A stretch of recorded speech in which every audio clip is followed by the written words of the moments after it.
a watch, if I could say 1098, a tornado watch remains in effect, thank you, through noon especially.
Right now on the National Weather Desk, tornado threat. Today, severe weather risk stretches from the Great Lakes to the Gulf, while heavy snow blankets the plains. The roads are so covered, we're having a hard time kind of deciphering where the specific lanes are actually at. Black ice, her fall caught on camera. Now she wants to make sure the same doesn't happen to you. Another mistake I made was letting my dog Milo kind of drag me onto the ice. Lessons learned from a historic winter storm. We had no idea that the electricity was going to be going out. Plus, counting and protecting wolves in northern Michigan. You can only fit so many wolves given the suitable habitat for them in the Upper Peninsula. From our nation's capital, this is the National Weather Desk. Good morning, everyone, and welcome to the National Weather Desk. I'm Angela Brown. We are tracking the threat of severe storms today from the Gulf Coast all the way to the Great Lakes. They could produce hail, damaging winds, and even tornadoes. Now, this was the scene right here in Mississippi early this morning where a tornado warning was in effect. A tornado watch remains in effect through noon, especially in eastern Arkansas and western Tennessee. Now, that includes Memphis, which had serious lightning last night. Now, this is the view looking south of the city. We're talking along the Mississippi River. We have not heard of any reports of lightning strikes that caused any damage. And check out what happened in Cincinnati this morning. Earlier, we hadn't seen the rain really move into Ohio, but you can definitely see it here downtown. Oh my gosh. What is that car doing? Now that's scary. That's Jen Dalton at WKRC as a car lost control as it hit standing water on Fort Washington Way. See it there. Thankfully, everyone is okay.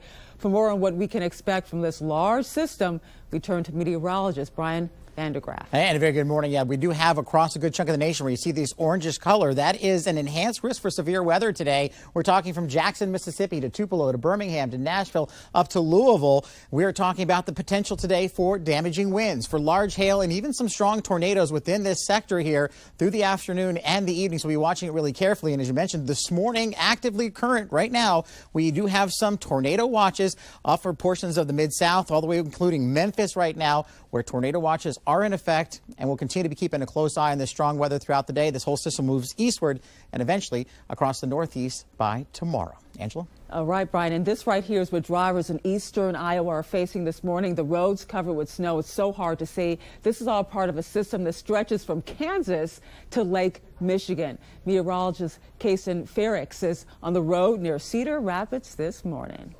The morning commute is just a tricky one. Roads completely covered here in portions of Johnson, working their way up into Lynn counties as well. You can see here on Highway 1 in eastern Iowa, completely covered roadways. This morning we've been tracking semis that have slid off the road in portions of Coralville, needing heavy wreckers to come out. We've also seen cars and semis at intersections when stopped, spinning tires, having a difficult time of getting traction out here. And to top it all off, we're dealing with some strong winds that are continuing to gust out of the north-northeast at around 20 to 30 miles per hour. In the rural areas, we're dealing with some blowing as well as drifting snow on a lot of those roadways. Reporting for the National Weather Desk, I'm Kason Ferrix. And things got really off to a dicey start for drivers in North Dakota. Blizzard conditions made it hard to see, forcing drivers to ditch their cars Tuesday night into Wednesday. Some folks were even stranded on highways waiting for tow trucks, snow plows, or even gas. One group was even stuck on the interstate for 11 hours. Another driver spent more than 6 hours on the road. They ran out of gas, and then that cold weather started setting in. Finally, a deputy arrived to help them out. The same thing, though, was happening right here on I-94 in western Minnesota. Horrible road conditions, as you can see here, shut down parts of the highway. Some folks were stranded several hours, and that mess as well. Meanwhile, drivers were blindsided by the elements in Oklahoma. But instead of snow, it was actually dust. Things turned deadly after a 10-car pileup along US 54 in the Panhandle. Oklahoma Highway Patrol says the driver of one SUV was killed. Other people were also injured. And now to a danger on the roads that you may not see. Black ice is no joke. It can send a car sliding out of control. People can slip and fall on a sidewalk, on a driveway. And that's exactly what happened to a news anchor in Providence. Tamara Sue Karzik is sharing her story this morning to warn others of the very real dangers. This is video of me taking a serious tumble on black ice, which gave me a black eye. So let's talk about how you can prevent this from happening to you. I woke up that morning, it was mid to upper 30s, so I was not expecting the driveway to be icy, but it did look a little bit wet. And that's where I really messed up, because apparently it had rained overnight when temperatures dropped, and therefore that turned into black ice. Another mistake I made was letting my dog Milo kind of drag me onto the ice. So it did look a little wet outside, and what I really should have done is I should have gone outside first, tested the driveway, put salt down if it was icy, and avoided walking in the driveway altogether. But instead, I let Milo drag me out onto it. This is the battle wound I walked away with. I went to the emergency room, was diagnosed with a mild concussion, and I still have some bruising, but guys, it could have been so much worse. So this is just a reminder that if it looks wet outside, even if it doesn't seem to be chilly, just double check, because it's really not worth it. Wow, glad she's okay. Meanwhile, ice is posing a different type of a threat in Michigan. The Coast Guard at the Charlevoix station near Lake Michigan says a thick layer of ice is usually on the lake this time of the year. But this winter, as we all know, has been warmer than usual, making the ice in some spots unstable, and it actually may break. So if you're out on the lake, you could end up in the lake. Potentially risk your life on some poor ice conditions. You know, you could lose your snowmobile, lose all your gear, stuff like that. And it does happen. It happens every year. This year, it seems to be happening quite often. Ice breaking off. You can find yourself in the middle of one of the main Great Lakes in no time. Well, this morning coming days after a total of 25 people had to be rescued in two separate incidents near the Great Lakes this month. The Coast Guard recommends checking ice conditions each and every day before heading near or on the water. 2 years ago this week, Texas was hit with one of the worst winter storms in recent history. That's the one that kind of knocked out the power to millions of people. Since then, cities have been trying to figure out what went wrong and also what needs to change. Meteorologist Joe DiCarlo looks at some of the changes in San Antonio. The winter storm of February 2021 tested our infrastructure and resilience like no other. A total of 246 people died in Texas, 14 in Bexar County. Since the storm, there have been winterization improvements to the state's power grid. There has also been changes done locally. Ann Hayden, the communication manager with SAWS, says they have made deliberate efforts to better communicate with CPS Energy and all entities within the city of San Antonio. To prepare for future winter weather events, numerous new generators were also purchased for certain sites across the city. This in hopes that nothing like February 2021 happens again, when many were left in the cold and in the dark. We had no idea that the electricity was going to be going out, or that families would be without water. Randy Escamilla is the Director of Public Relations for Southside ISD. In February 2021, the district opened up a warming center to care for families without electricity or water. Would we do anything differently? Absolutely not. We would do everything, if not sooner, to help our families and to protect our families. All hope that the changes made over the last 2 years will go a long way in making sure our city is ready for anything Mother Nature brings our way. Wednesday was a windy day in northern Michigan, as you can see in this time lapse from the Mackinac Bridge. Look carefully, and you can see ice flowing from Lake Michigan into Lake Huron there. According to NOAA, ice on both Great Lakes is near its lowest level for this day in the past 50 years. Here's another image to show you just how windy it was in Michigan yesterday. A viewer sent us this picture of their dog, Murphy Finn, in Kalamazoo. Look at that hair. Gusts topping 40 miles an hour. And now to some interesting news coming from NASA this morning. Apparently part of the sun broke off and then got swept up in a polar vortex. But scientists say it's not as bad as it may sound. According to them, what happened was a large piece of plasma broke away from the sun's surface, but the polar vortex that swept it up is not the same one we might experience right here on Earth. Scientists don't know much about the polar vortex that's actually around the sun, so this will help them study it better. So that's some good news. And coming up on the National Weather Desk, we'll talk with an expert about the devastating impacts weather is having on monarch butterfly populations. Plus, a look at how gray wolves in Michigan are handling the unseasonably warmer winter.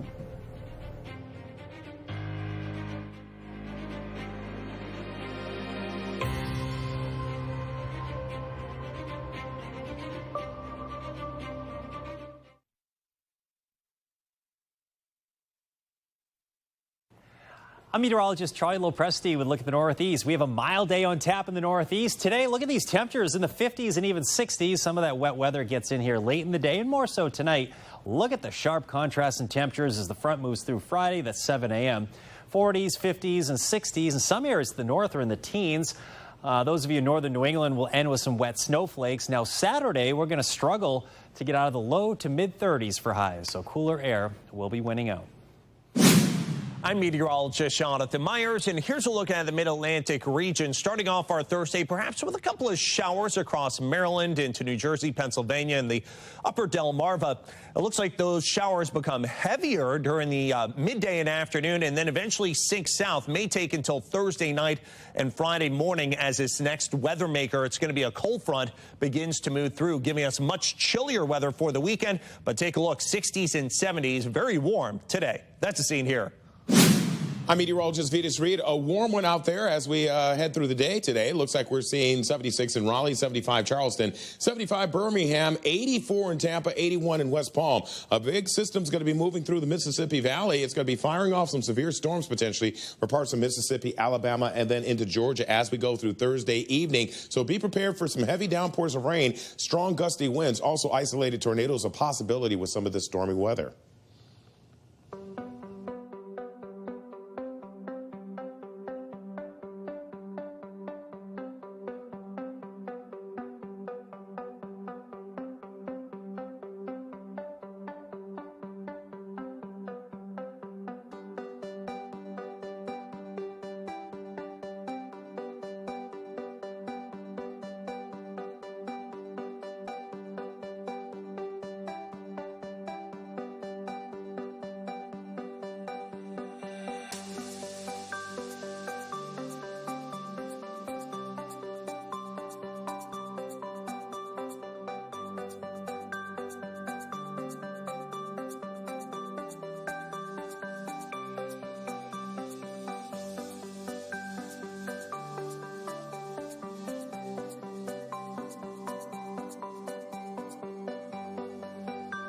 You are watching the National Weather Desk.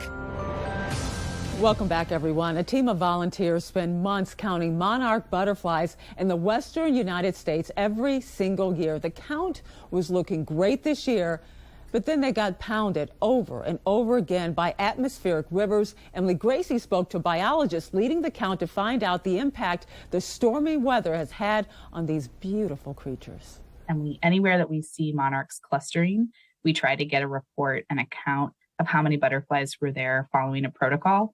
The first is the Thanksgiving count, which happens on a 3-week period centered around the Thanksgiving holiday weekend.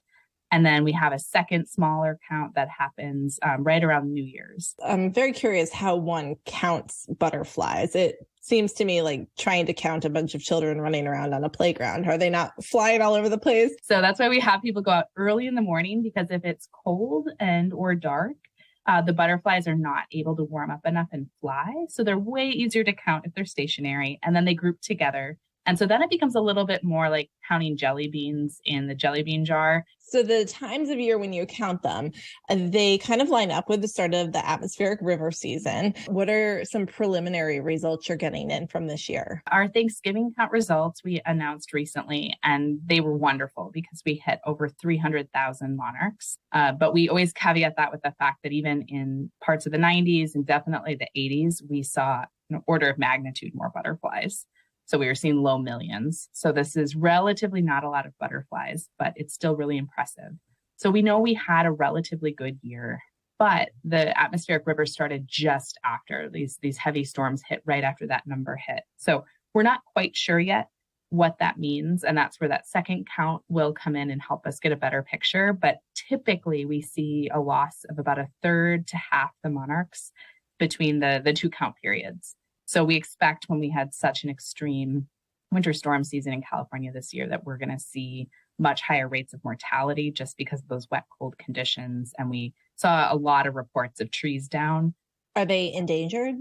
Within the U.S., they are a candidate species for endangered or threatened status. So we expect that the U.S. Fish and Wildlife Service will list them sometime in the next 1 to 2 years. To find out more about how monarchs are impacted by other types of weather, head over to YouTube for a longer version of this interview. Just search the National Weather Desk, or you can just scan the QR code on the bottom left corner of your screen. And in Anniston, Alabama, some trees that line a historic corridor are posing a threat. And despite being 150 years old, some will need to be removed. Aaron Wise has more. Old age has caused many of the problems, according to Jackson Hodges with the city of Anniston. We've had multiple arborists examine them, and the ones that we are taking down do already have, whether it be root rot or some other disease, they have an issue that requires attention sooner than later. Community forestry specialist Dr. Bo Broadbeck says for the trees in Anniston to reach 150 years old is a success. There's so much going on in the urban setting, right? We have underground utilities, we have compacted soils, we have streets, we have sidewalks, we have power lines above. We're digging up roots all the time for different types of infrastructure projects. And so there's a lot of disturbance. Broadbeck explains a lot of cities are dealing with a declining urban forest. In good urban forest management, we should be proactive, and we want to have diversity in our urban forest. And we want diversity not just in the number of the types of tree species, but diversity in age, so that we don't have this whole cohort that dies out at once. The city keeping an eye on the health of the other trees along Quintard and formulating a maintenance and replacement plan. High winds and low humidity means elevated fire risk in central Texas, especially with all of those down branches from that devastating ice storm earlier this month. Now, matters could be made worse in Austin's green spaces, where no one will be picking up those drying tree parts. Adela Uchida says it means they'll become part of a very flammable underbush. It means now is that homeowners need to do everything that they can do to make sure that their homes are safe from wildland fires. We caught up with Frank from California at Bull Creek Park. He's all too familiar with wildfires. My friends had to evacuate, and it's not a fun situation. And since many Austin neighborhoods are surrounded by green space, homeowners just need to make sure that they're putting those branches at least 30 feet away from their house and making sure their gutters and eaves are clean. Frank was hiking before heading back to California and saw up close the damage from the ice storm. We couldn't really cut through the trail because all the down debris looked pretty serious. And agrees the fire risk is too high for comfort. Could be some trouble. Yeah. I think it could be hazardous for sure. Gray wolves are on the endangered list in Michigan. The state's Department of Natural Resources is working to make sure there's an accurate count during the winter survey. Meteorologist Heather Bricka has more. Last year, they were listed as endangered, which means they are protected from being hunted. In northern Michigan, this current count shows the population is stable, meaning they aren't on the decline. You can only fit so many wolves given the suitable habitat for them in the Upper Peninsula. Weather has a large impact on the wolf population, not only with food, but whether or not they'll be able to make their way down into the northern lower. There's been a handful of documented wolves making it to the northern lower. That 5-mile ice bridge there at the Straits is a pretty good barrier. And you know, with climate change, we're not seeing the ice load that we used to. With the current ice cover on the Great Lakes at 10%, it makes it difficult for the wolves to travel into the northern lower through the straits. Since 2004, there haven't been any wild wolf sightings in the northern lower. Looking at the total number of wolves is helpful, but the DNR also looks at the density of wolves where they are. There seems to be this increase in density in the East UP, but we did see density in the western Upper Peninsula has been going down. The density has been trending down due to the harsh winter in the western Upper Peninsula. And for Black History Month, we are highlighting African Americans that have made a difference in the world of weather. George Washington Carver may not have been a meteorologist, but his contributions to science were essential. Emily Gracie explains. George Washington Carver was an American agricultural scientist, perhaps best known for his work with peanuts. He was born into slavery in Missouri in the 1860s and became the first African American to earn a Bachelor of Science degree in 1894. He would later go on to get a master's degree and teach at Tuskegee Institute, now Tuskegee University. It was there that he played a crucial role in weather observations. Carver's passion for agriculture fueled an interest in the weather and the impacts it would have on crops. He started taking daily weather observations in 1899 and sent monthly reports to the government. Take a look at this report from 1900, where he notes heavy thunder and sharp lightning the night of February 9th. He continued taking records for more than 30 years as part of a cooperative volunteer weather observer program, which is still in existence today. For the National Weather Desk, I'm meteorologist Emily Gracie. And now a look at a true winter wonderland as we head to the skies over Utah.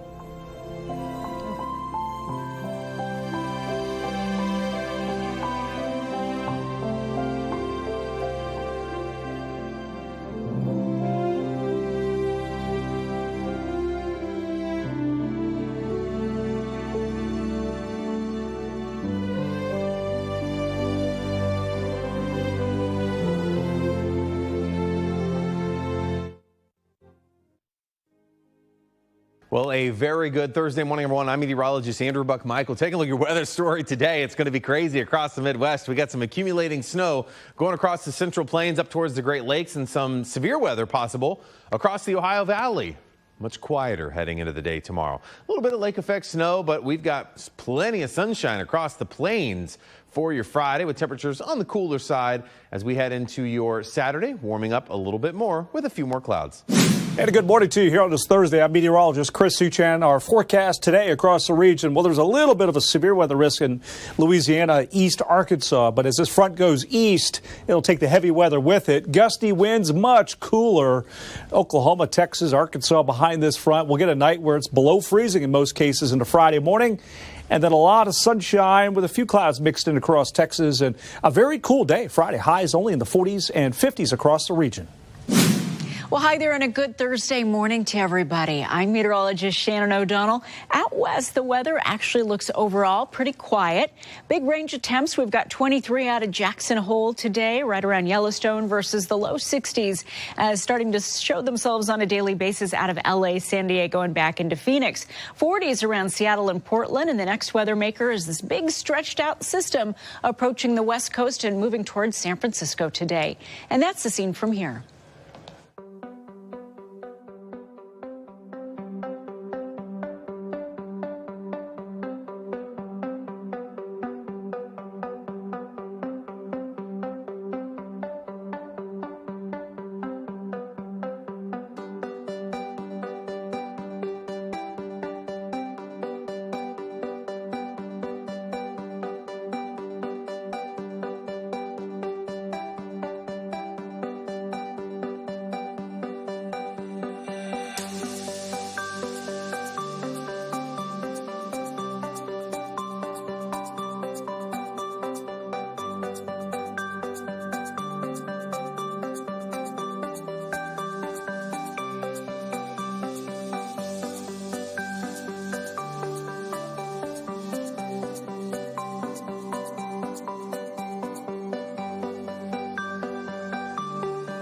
You are watching the National Weather Desk. During this time of the year, lots of people head to Florida for warm temps and pristine beaches. So we wanted to remind you about beach flags and their meanings. Here is West Palm Beach meteorologist Michael in Renberg. A green flag means it's all clear out there. The winds are usually light. It's typical to see this flag on clear, calm days. You just have to practice general beach safety. When it gets a little windier out there, the waters get a little bit rougher, you might see a yellow flag. This means caution.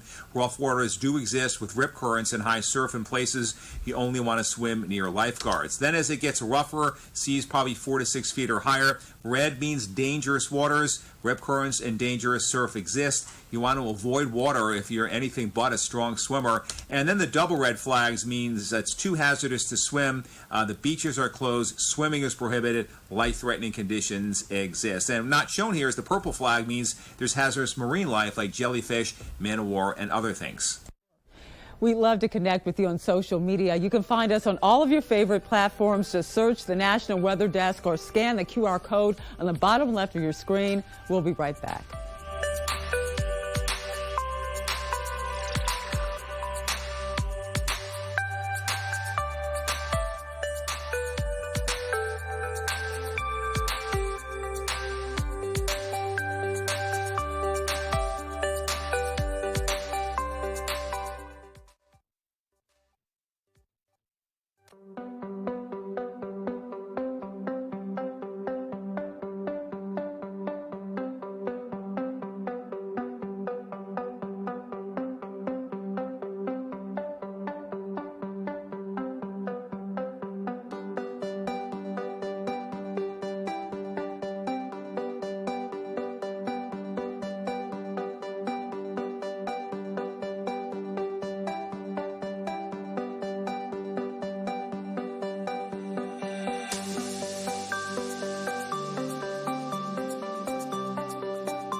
Well, thank you so much for joining us. Tomorrow we'll take a look at what will happen when La Nina fades away this spring. I'm Angela Brown. Make it a great day, and we'll see you back here tomorrow.